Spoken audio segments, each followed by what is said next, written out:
think about the ability of an AI much, much faster than a human can. That puts humans at risk.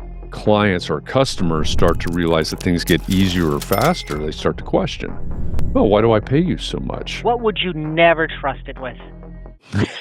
What would I not trust it with? Really anything. The gold standard was like 26% accurate or something like that. 26% accuracy is people on the ground that aren't really interested in your technology. They're basically incinerating millions of dollars because people aren't adopting it. That's 100% replaceable. I don't know if I would like to stand on a bridge projected by AI. I want people involved. Welcome to Hard Hat Big Vision. We are joined by Jeff Eccles. Thank you for being here, Jeff. Hey, happy to be here. I appreciate the invitation. So, Jeff, let me introduce you just a little bit, but then I want you to take it away and introduce yourself. So, Jeff is trained as an architect, 30 plus years in the AEC world, despite looking like he's 25. He's a fractional innovation officer for AEC firms across the country. And if that weren't enough, he's a professor at Ball State University. What makes him really different, and it's actually the reason why I invited him, is that he's not innovating for innovation's sake. He's actually taking an amazing humanistic approach to how technology should be implemented in an industry that oftentimes doesn't really like technology, which is the AEC world. And him and I have two things in common. He's a big college basketball fan and an Indy 500 fan. I'm more of an F1 guy, but agree to disagree. Jeff, tell us about yourself. Yeah, well, first of all, no disagreement. I love F1 as well. I just happen to be in Indianapolis, and I'm still bitter about the fact that F1 took the race away from Indianapolis and moved it to Austin, Texas. So that's my only gripe there. It's open wheel racing. They're definitely two different cars, two different series, two different sets of drivers. But I'm down with either one. We can agree to agree on either one. I appreciate it. Again, thanks for inviting me to be here. Like you said, I have been in the AEC world for a long time. You said 30 plus years. That makes me feel old. I do teach at my alma mater. That also makes me feel old when I look out at the students and remember sitting in the chairs that they sat in, right? But I grew up around construction, having a lot of uncles that were in the construction industry. All of my jobs through high school and college were construction related. I never did the fast food or anything like that. It was always something having to do with construction. Went to architecture school, as you said, graduated with a couple of degrees, have done stints with venture capital and running startup incubators.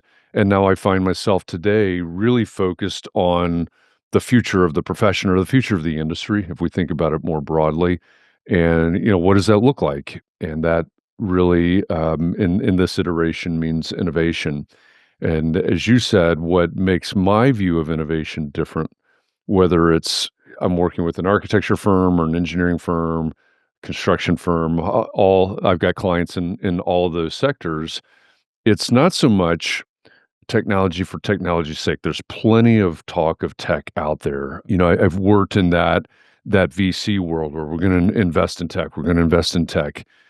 And it's easy and understandable when somebody says, "Hey, it's all about the tech," but it's not, right? It's not all about the tech.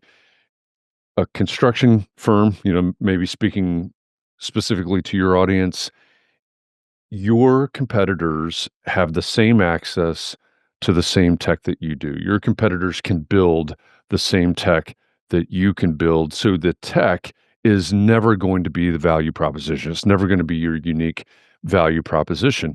What you're able to do with the tech, the intersection between your people, the intersection between your clients and the technology, how you're utilizing that tech to make things better for your clients, to make things better for your people.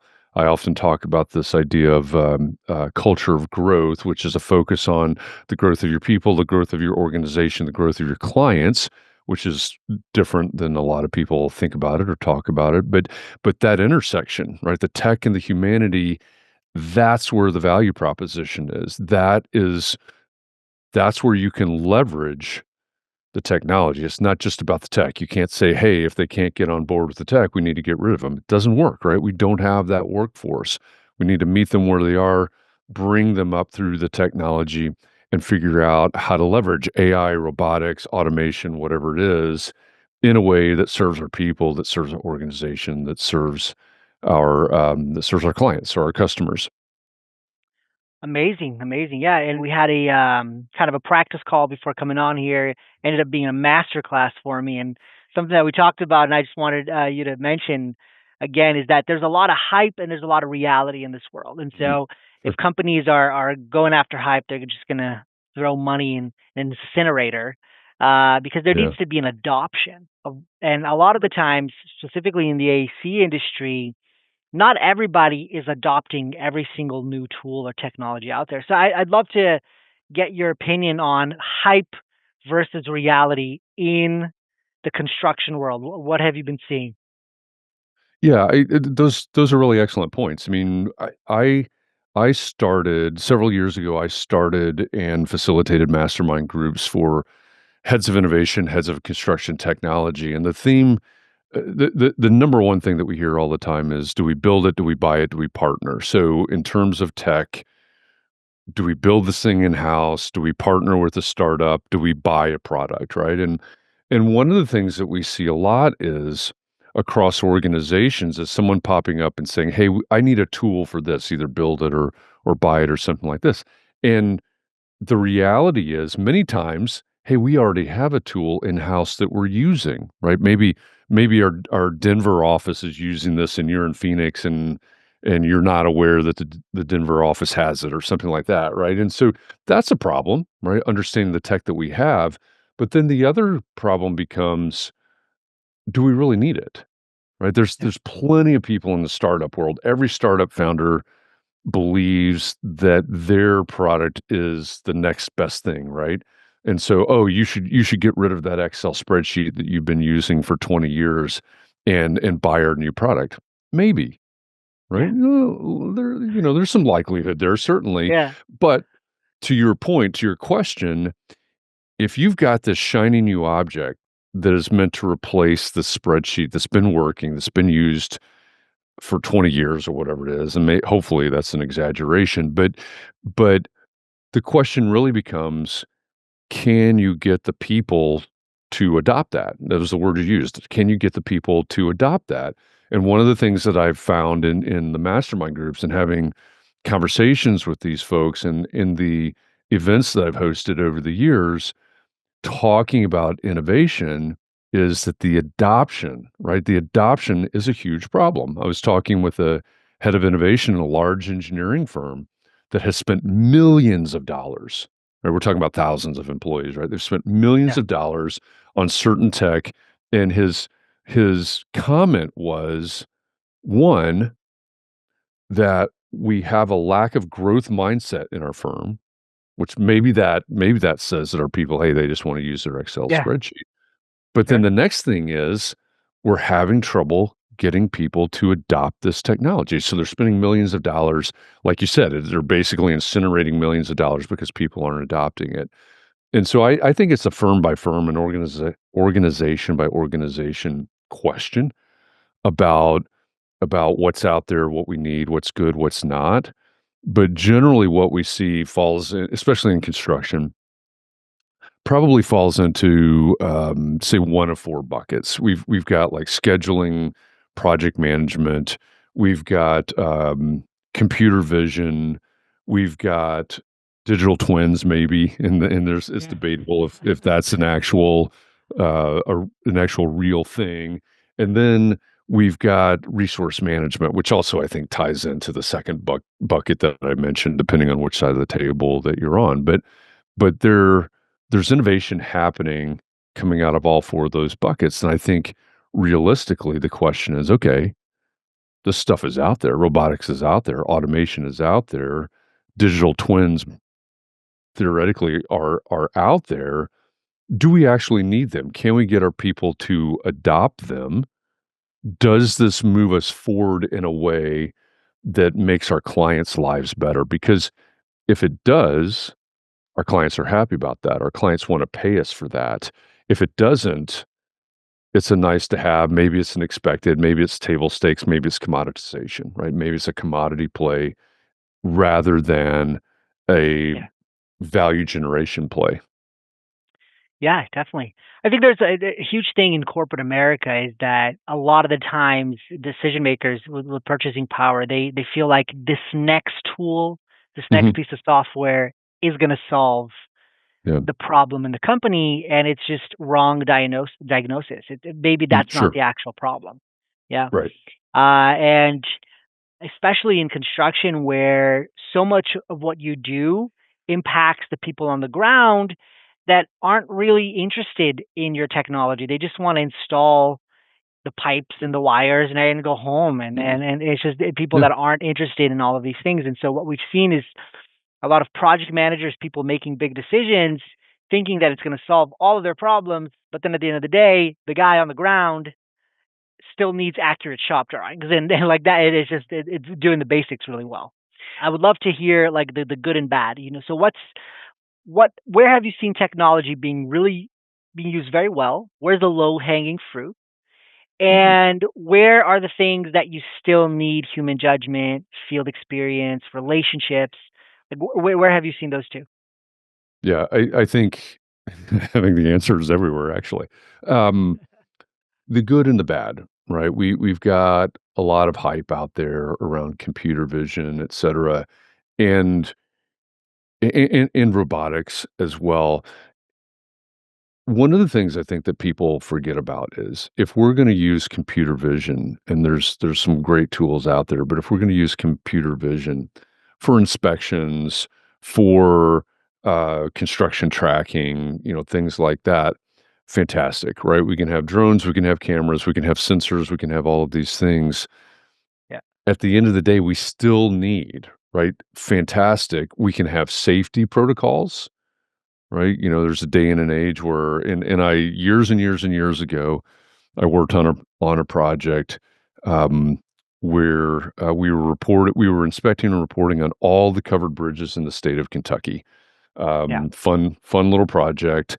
How did those bridges get inspected?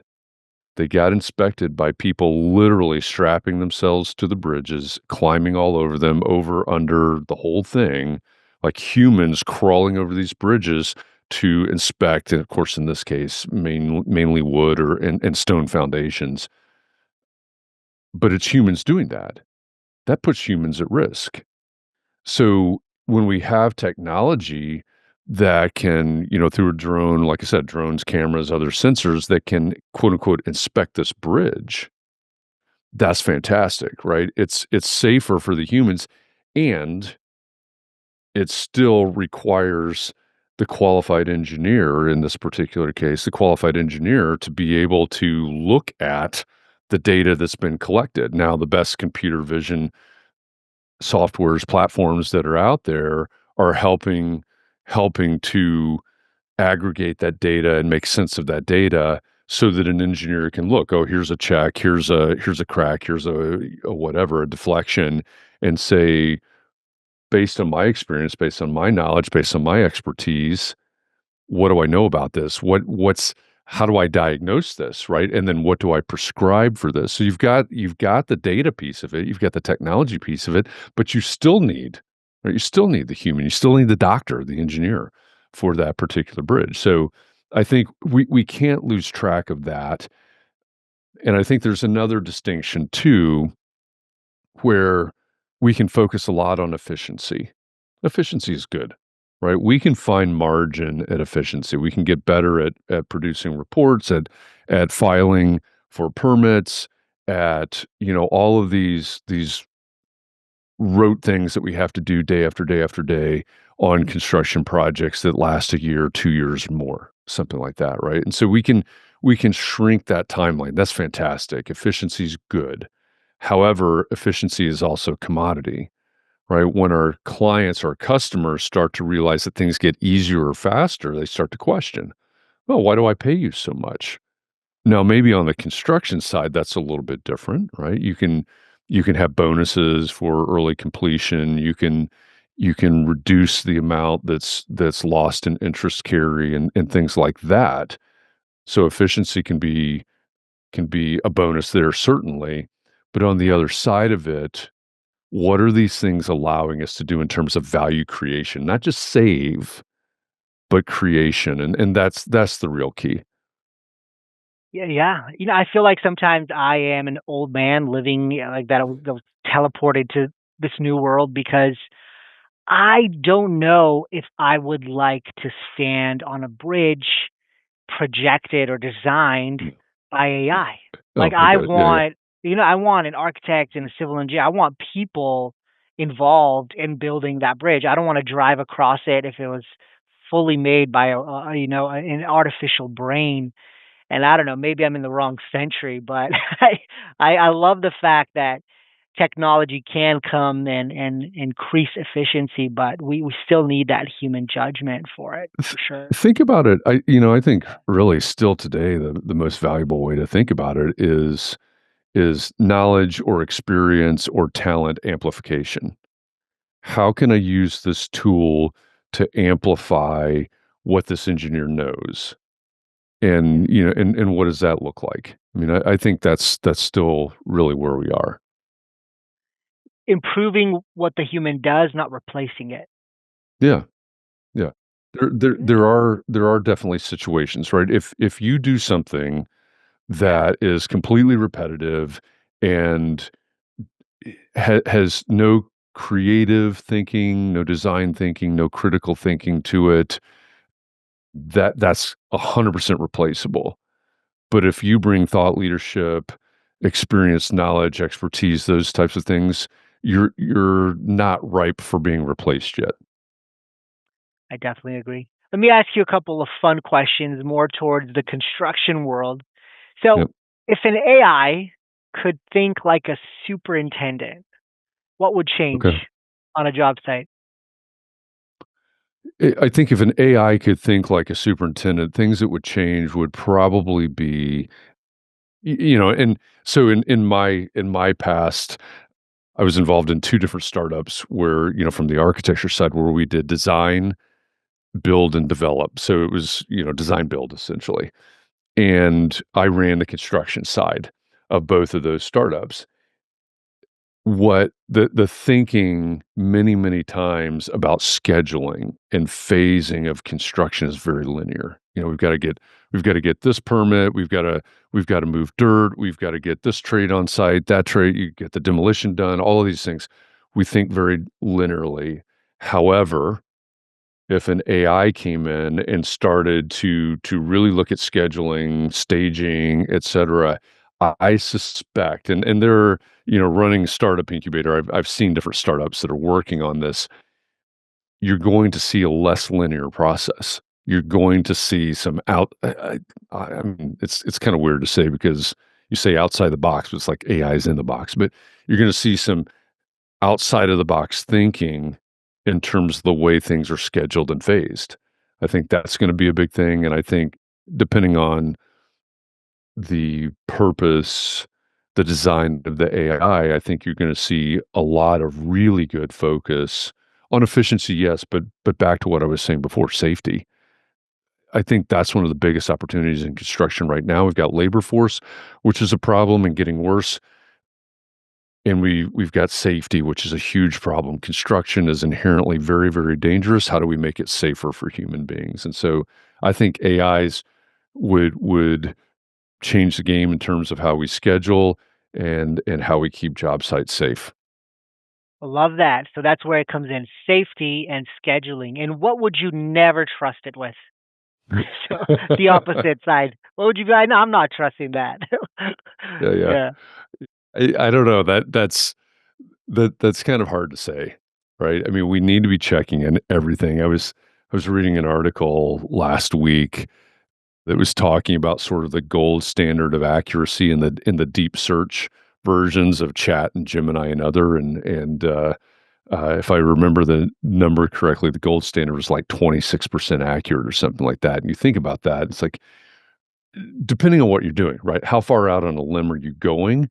But 26% is for most of our bets, for most of our dollars, 26% is not that accurate. However, it's getting more and more accurate faster and faster. It keeps learning, keeps learning, keeps learning. So what would I not trust it with? Really anything, right? I wouldn't let it run rampant without checking. However, right, think about Pareto's principle, the 80-20 rule is what most of us think of it, or most of us call Pareto's principle, 80-20 rule. What's the 80% of the stuff that I don't have to do that's repetitive? And where does that allow me to spend the 20% that has the most impact? And again, startup incubator, lots of people looking at reviewing submittals, at specifications, things like that. Yeah. How can this review specifications for me or material submittals or something like that and flag the things that I need to pay attention to? Right? How can I have it do things that are going to draw my attention to the important things that may get missed, which I think, it's sort of a checks and balances. How do we put these things in place that do this work, right? This it's the easy work basically for the AI that flags the important things that the humans need to pay attention to. And I think that keeps us closer to safe than just letting it run rampant. Yeah, I think a good way to say it is, what is tedious enough that a human would get too bored to be able to do well, Mhm. an AI can do, but it always needs to be checked by a human because Yeah. 26% accuracy is, yeah, I don't know, right? Yeah, yeah. That's tough. Yeah, there's a member of one of my mastermind groups who's trained as a civil engineer. He's also sort of a savant when it comes to designing and building AI tools. And he said, I sit down every morning and say, okay, as a civil engineer, what do I not want to do and what do I not need to do? And then he sets about building AI tools to replace those things so that he can spend his time working on things that he needs to do as a civil engineer, which are the things that excite him, right? The actual engineering pieces of it. And I think that's a really healthy attitude to come to the AI game with is okay, or automation or robotics or any of these technology things that we're talking about is okay, what's the 80-20, right? What's the 80 that I don't need to? What's the 20 that I do need to? And then how do we keep those things balanced? That's amazing. That's amazing. I love that. Jeff, my one last question, if you can handle it. If AI was running an Indy 500 pit crew, what's the first thing it would optimize and what would it totally screw up? Okay. That's that's a pretty good question there. So for those of you that are not familiar with auto racing, and an Indy 500 IndyCar pit crew is not that much different than a F1 pit crew, although smaller, certainly. F1 pit stops are fascinating because what is it? They have like 20 some people, or I forget what the number is, but they have so many people coming over the wall, like three guys per wheel, so on and so forth. Fuel, and although they're not refueling anymore. IndyCar a little bit smaller, which makes the pit stops a little bit slower. But as you know, that's only a portion of the people in the pit crew, right? You've got the engineers that are looking at the telemetry and all of the other information that the modern cars are sending back over the pit wall. A lot of that stuff, right? You think about, and I don't know this firsthand. I get to interview. I host events at the Indianapolis Motor Speedway every year, and I get to interview race car drivers, and it's a lot of fun. It's just sort of an elaborate hobby for me. I've never asked anybody this question. The engineers that are sitting in the pit box that are looking at all that telemetry, are they looking at it? Are they making decisions? And how much, today, how much is being run through some sort of AI? Because if it's not, it's going to be soon, right? They're looking at fuel mileage, they're looking at tire wear, they're looking at balance, they're looking at all these things. All of those things in real time. Think about the ability of an AI to process that information incredibly much faster than a human can. and strategize, re-strategize, tweak the strategy, change it for caution, safety cars, what it would be in F1, something like that. What would I trust an AI with? I would trust an AI to run scenarios for me. Ultimately, it's not gonna make the final decision, and of course, none of the physical stuff. We're not gonna I hope we never see the day where, and this isn't AI per se, but it'd be Yeah. robotics. I hope we don't see robots coming over the wall to change tires. Yeah, I hope half of the fun is watching the pit crew. Oh, Love them. absolutely. Yeah. Yeah, I spent years going to the Indy 500, sitting in the seats behind the pits because it's so much fun it is. watching the pit crews do their thing. It's like watching ballet. They're amazing. Yeah. They're amazing. Yep. Much louder, Awesome, though. awesome. Jeff, thank you. Thank you so much for joining. This is Jeff Eccles. He is an amazing innovation officer for AEC firms. How can people reach you if they're interested in learning more about how you can help their firms? Yeah, I appreciate that. I'm easy to find on LinkedIn. Jeff Eccles, Echols. I know we'll have the link there, but LinkedIn is an easy and good way to find me. Send me a connection request. Say, hey, I listened to the podcast, or I saw the Yeah, podcast, and yeah. I'm happy to connect and happy to talk more. All right. Awesome. Thank you so much for joining us. This has been another episode of New Hat, Big Vision. Oh my God, I said the wrong name of my own podcast. All right, hold on. Let me rewind. I've Editor. I've done I've done that before, by the way. Thank God this is not live. Jeff, thank you for being here. This has been another episode of Hard Hat New Vision. Have a wonderful day. Thanks for coming on. See ya. You too. Absolutely appreciate it. Thanks, everybody.